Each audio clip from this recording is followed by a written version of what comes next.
Well, it's time to delve into the papers again this morning. Here with me to review them are the journalist and broadcaster Bidisha Mamata and the editor of Spiked magazine, Tom Slater, into their third round, doing really well. Still with us, which is great. Bidisha, we're going to kick off with you. A story that's on the front page of The Times today, but has also made it, as you spotted, inside The Sun here. Michael Gove, some would call him a big beast of the Tory party. I think he qualifies for that description. He is backing Rishi Sunak in the race for the leadership.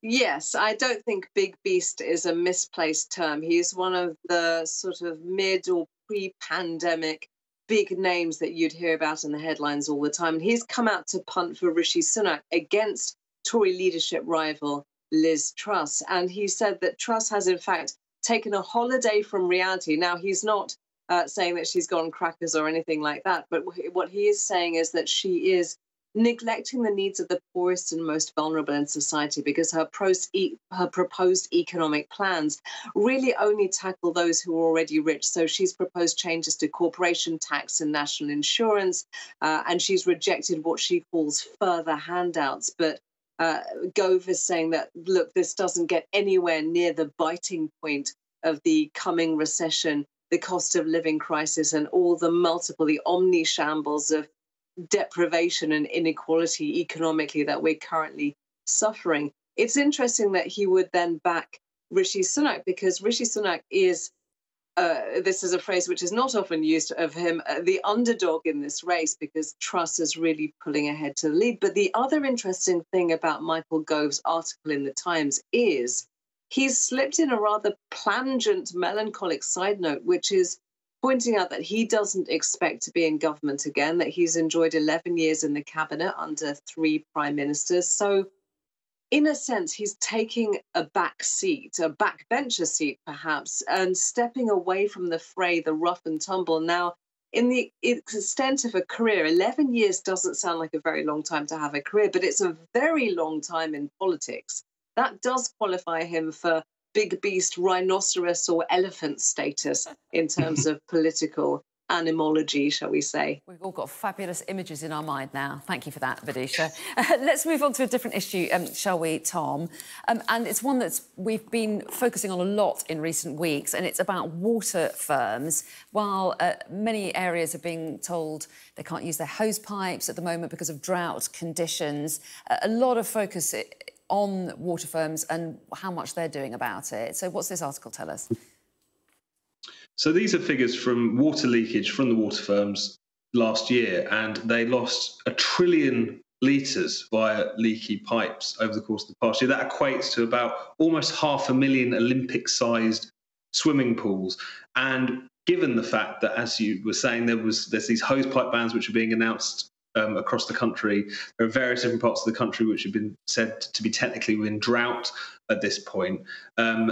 This, I think, is going to make a lot of people wonder why they're being asked to limit their usage when the water companies themselves seem incapable of stemming these kinds of leaks. Apparently, the worst offender here is Thames Water, and of course, that hosepipe ban for the Thames Water area is coming in this week in particular. And I feel like when it comes to the water companies, as it does with various other, either private sector companies in this case, or just other kind of essential services, whether they're in public or private hands, this kind of sense that the service is getting worse and worse, that we're being asked time and time again to kind of manage our own usage of those services in order to keep things ticking over. And yet you see this kind of rank incompetence across the piece. There's this story about the water companies. There's another story about the water companies in the news, which I don't want to mention because it'll probably put a lot of people off their breakfast in relation to some of the things which have been unearthed. But this, again, I think is just that kind of sense in which, that pervading sense we have in this country at the moment, that just nothing is working particularly well. And that whilst, again, we're seeing increasing inabilities to deliver us these services, we're being asked to give up more and more. That seems to be the picture that's forming a lot in people's minds at the moment. Tom, thank you for your sensitivity towards our sensitive tummies at this time of the morning. I've no idea what you're talking about, but I dread to think. But Bidisha, I did notice you nodding your head there. I mean, this is an issue that kind of really annoys people, isn't it? This issue of water companies apparently not doing their bit. Is it a fair criticism? I think it is a fair criticism in the sense that whenever we ourselves as citizens are being asked to do something in order to solve what is essentially an infrastructure problem, it's very natural to turn your chagrin, your frustration, your ire back on the companies and say, well, you're asking us to be perfect. And by the way, I completely agree with the hosepipe ban and the water limitation advice. But we then ask the companies, well, what are you doing? You're putting this on us, but have you been really perfect all the way through? So I think that's a natural tendency to look for a little bit of a scapegoat. I do really hear what Tom's saying, however, about that quality of, God, is nothing working? All these different systems and structures and infrastructures in various different unrelated fields are being looked at with scrutiny and being found wanting. So that, for me, is the takeaway. This idea that we're arriving at a moment of crisis exactly when ordinary people and ordinary families are so hard pressed to do things themselves that relieve these various pressures on top of contending with recession, inflation, stalled wages, cost of living crisis, energy prices, and all the rest of it. So the sense of anxiety is the thing that I really hear. I'm going to move us on to other issues. And partly, Tom, I've noticed you've picked out a story in The Times, and it says Orwell's Ideal Pub could be closed down. And I read through it and I thought, I know that pub. It's a very nice pub. But anyway, tell me the story.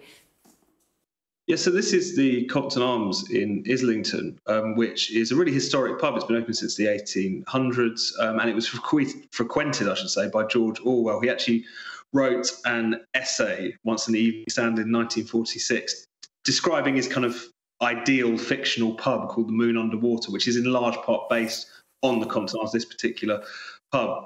It's been subject to a licence review because of 4 neighbours, it turns out, who have complained about noise and disruption. They've deemed it a public nuisance, despite the fact that this was quite recently named one of the best pubs in the country. So the idea it's kind of, fallen under crazy ownership and it's, become a bit of a blight on the area doesn't seem to stack up. This is an increasing picture we see particularly in London, but across our cities as well, where you essentially have just people kind of moving into the area and then being surprised that they're next to pubs and nightclubs. In this particular case, apparently the landlord has pointed out that a lot of people kind of got used to the quiet of lockdown and are now shocked to find that people are out enjoying themselves. And I think it's just one that, we've seen loads of venues close in recent years, loads of pubs close, particularly because of the pressures of the lockdown. And, I think this is an example that you're not just losing a great place to go and have a drink, you're often losing a piece of history. Because of the fact that a few people, again, are surprised to realise that the pub they moved in across from is actually open from time to time. So, yeah, a sad sign of the times in that sense. Indeed, and really interesting. I had no idea about that history. Badisha, about 2 hours ago, I promised you that we would come back to an article you chose and we didn't have time for, about House of the Dragon. We're at that moment. Take it away. OK, everybody, if you like boobs and bums and poisonings and murders and stabbings and dragons and some really impressive wig acting where the wigs are really carrying the scene. Tomorrow on HBO and related channels, House of the Dragon, based on the Game of Thrones prequel written by George R.R. Martin, in a side note from making squazillions of pounds, is launching. It tells the story of, if you're not a Game of Thrones fan, the blonde ones. That's all you need to know. They were bloody, they were incestuous, they were violent, they were very ambitious, just like all the families in Game of Thrones. And now you can watch their entire saga. I've already read the reviews of the first couple of episodes, and it does indeed promise lots of all the stuff you loved and hated to love and loved to hate about the original series. Don't expect subtlety. Don't expect to be able to follow the plot after about 6 episodes.